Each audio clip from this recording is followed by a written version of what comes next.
America can no longer ignore Africa. The deadline for negotiating a new trade deal between the United States and South Africa has passed. South Africa must now pay a 30% premium to sell its products to the largest consumer economy in the world and its second largest trading partner. We can criticize the ANC, but what's the point? We all know the ANC is useless and corrupt.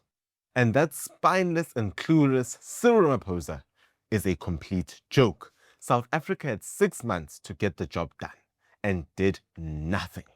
That farce of a meeting in the White House, is anyone surprised? The only real positive energy seemed to come from the non-government sector. Civil society groups, particularly those with strong ties to the Afrikaner community, sent many delegations to plead their cause and provide recommendations to the Trump administration on how to secure a win for both countries. But the response of Ramaphosa's moronic government was to throw accusations of treason at these groups and blame them for Trump's punitive tariffs, as though South Africa was singled out, which it clearly wasn't. Switzerland must pay 39%, to cite just one example. Under the current regime, South Africa is losing not only foreign investment, infrastructure, and many of its most talented citizens to immigration, but what's left of our standing in Africa. Most of Africa are laughing at us. Nevertheless, South Africa is still the biggest game in town. Despite the ANC looting and mismanagement for much of the last 30 years, South Africa still has the best infrastructure and the greatest capacity to lead the continent into what will assuredly be remembered as the African century. Elon Musk likes to say, demographics is destiny, and it's true. 35 years ago, people were talking about the Japanese century. 10 years later, they were talking about the Chinese century. All eyes were focused on the Far East. Practically no one was paying attention to us, the Africans. But let's examine some important numbers.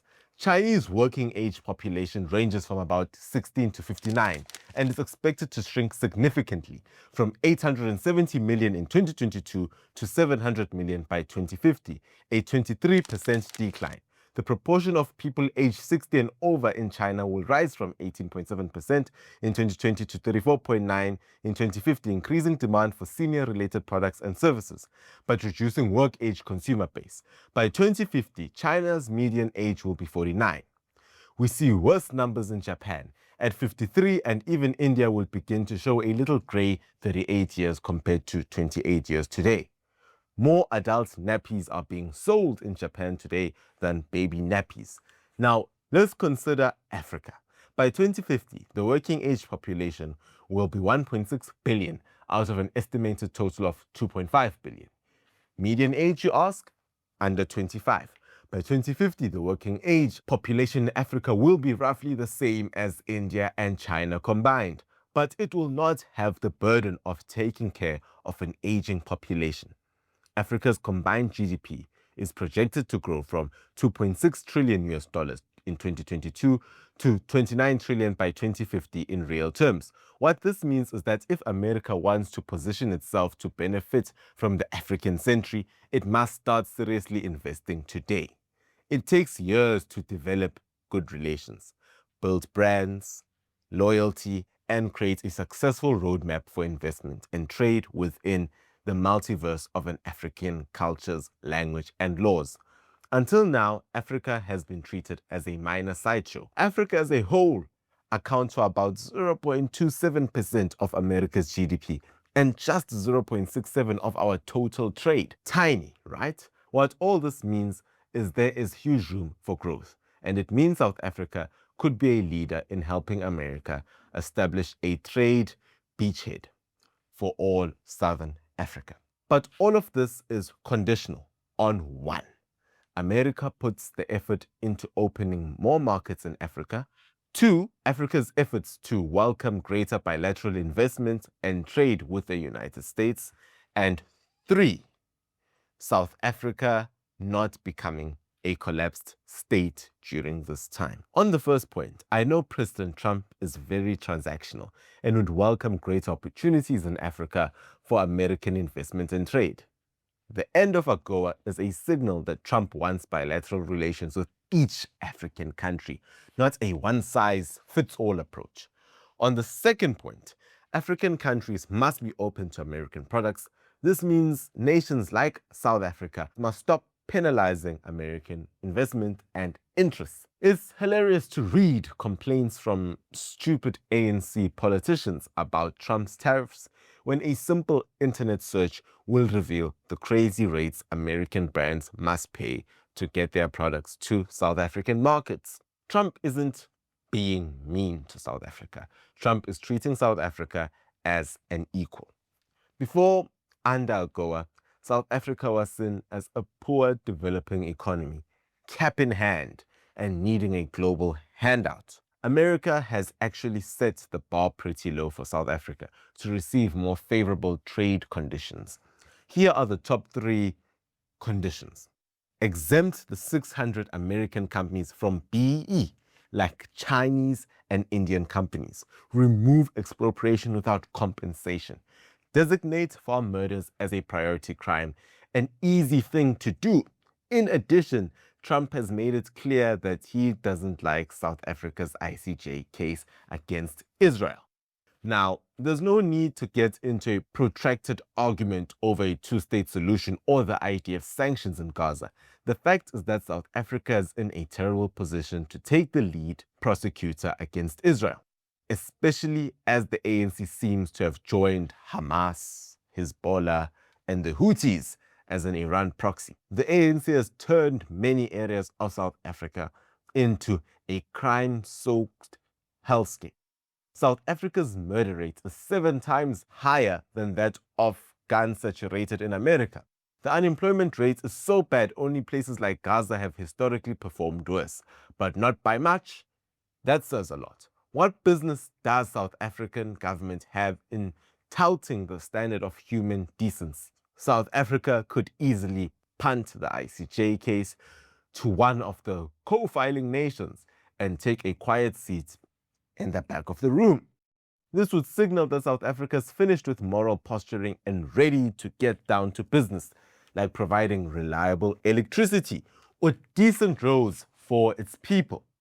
That would be nice for a change. South Africa could also be a strong partner in helping open African markets to American investment and brands.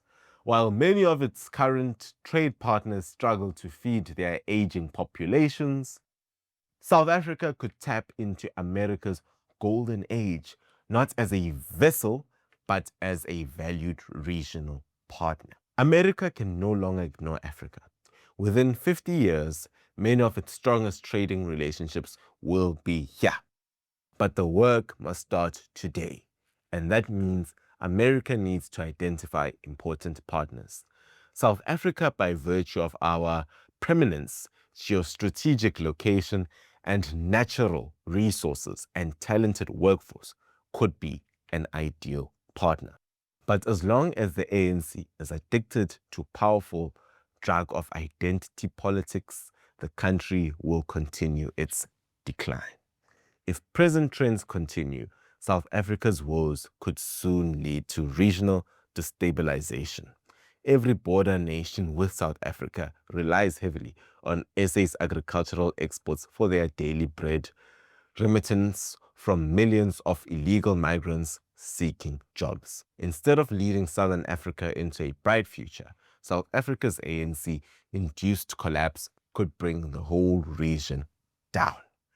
I'm bearish on South Africa, as you know, because of the disastrous ANC, but I am very bullish on South Africans.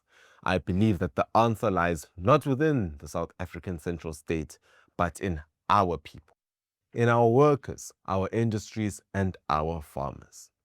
The various Afrikaner-led delegations to America should be the first of many. Don't wait for the kleptocrats and Islamists running Durko to save the day.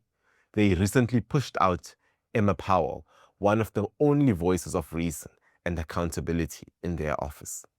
South Africans are brilliantly state-proofing their lives at many levels. It's time to ramp it up, and for the few solvent municipalities remaining, to provide as much political cover as they can do. Specifically, it's time for the Western Cape to seriously look after its own interests.